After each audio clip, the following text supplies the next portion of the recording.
Hello and welcome to a Smurd P video, and today we're looking at Hello Darkness issue 11, and we have the writers Galen Egan, Evan Scaredestu, apologies, I think I said that completely wrong, Shannon Hodgman, Robert Hack as always, Dan Waters, and that is it. So our story begins with Hell Horse.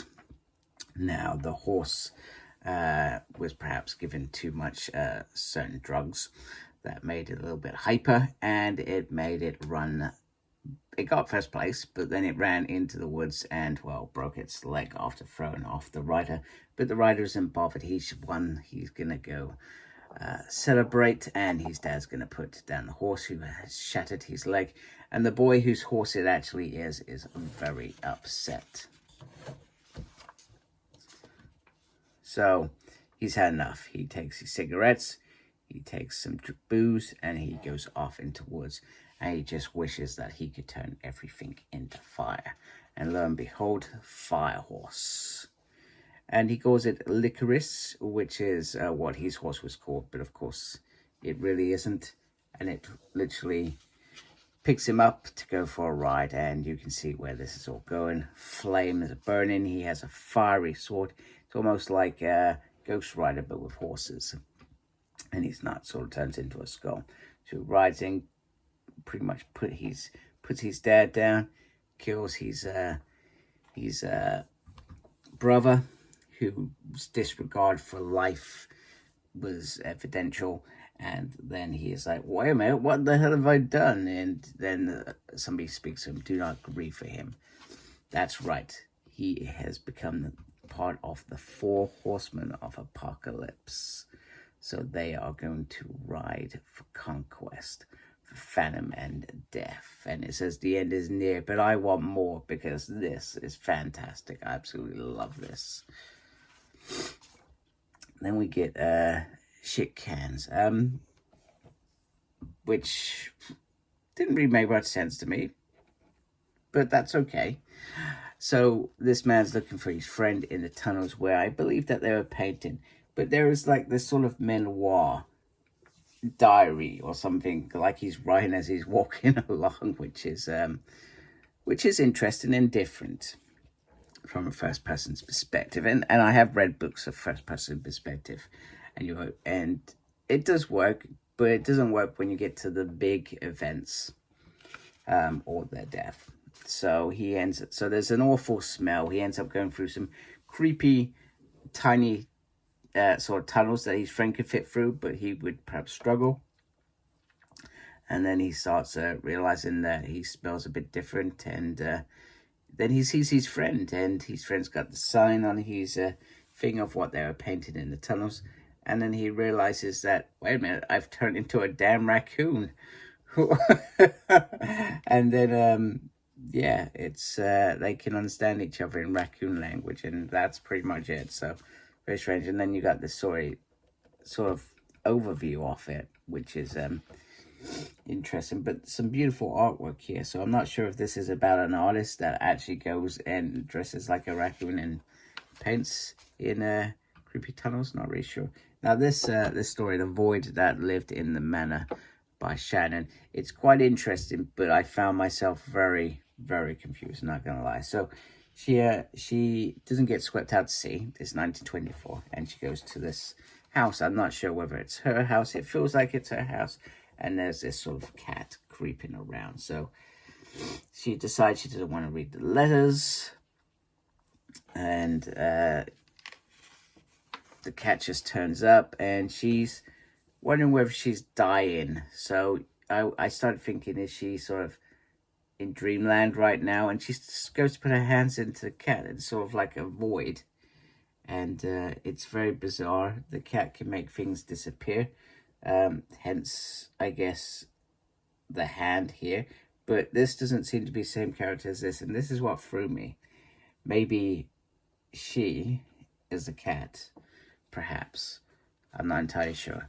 I still haven't figured it out at all. So the cat sort of hints at a gun. So she goes off with the gun, and then she faces sort of like an evil cat and shoots, and somehow she ends up getting shot and dies in madness. So she was either dying and it's her brain creating this mad world, or it is something more sinister, like the second page where you see a different person find a cat, going in there, disappearing, and then somebody else coming to the house and saying, is anybody here? Is it then the cycle of cat violence on human beings, eating them and getting fatter? I don't know, but it was interesting. It was bizarre. I like it. I don't understand it truly, but I like it. Hack comes up with his usual things. Have you met Colin? He defies comprehension. Let's go back to my place, and by my place I mean against the dumpster at the back. Dirty dogs. My mum says I can't come out and play because the sun will kill me. So this young lady is a bit sort of dazed, looks like she's on drugs or something, and they've gone to the gas station for snacks, so perhaps a little bit true.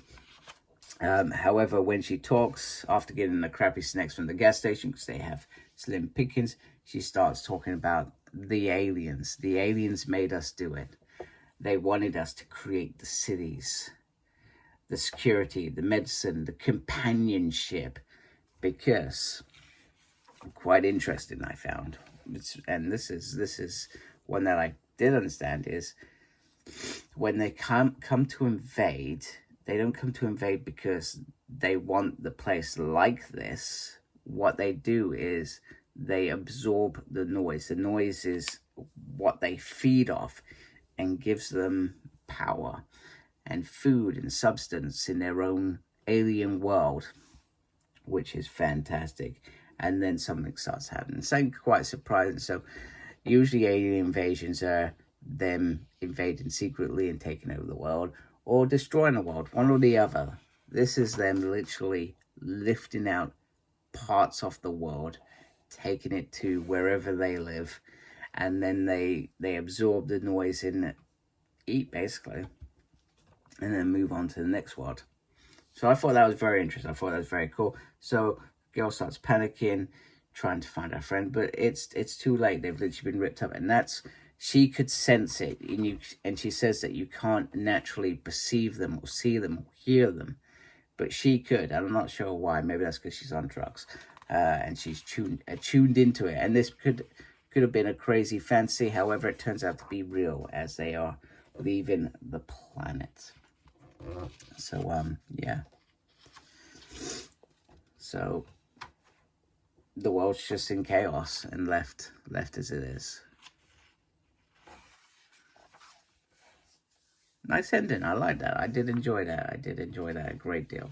Other than the one story that I still don't understand, but I still thought it was awesome. Then at the end, you've got some more art. So making off, which actually is a real person there. So that's quite interesting. So that writer gave a lot more to that story than perhaps usually would. So there we go. Hello, Darkness. I'm sorry it is late. I enjoyed it as always. Things that confuse me is cool as well. I hope you liked it. If you do like my channel, please subscribe. I would really appreciate it. Thank you for taking the time to watch this video. Thank you for everybody that's subscribed already. Make sure you look after yourself. And as always, embrace the geekiness. Take care. Goodbye.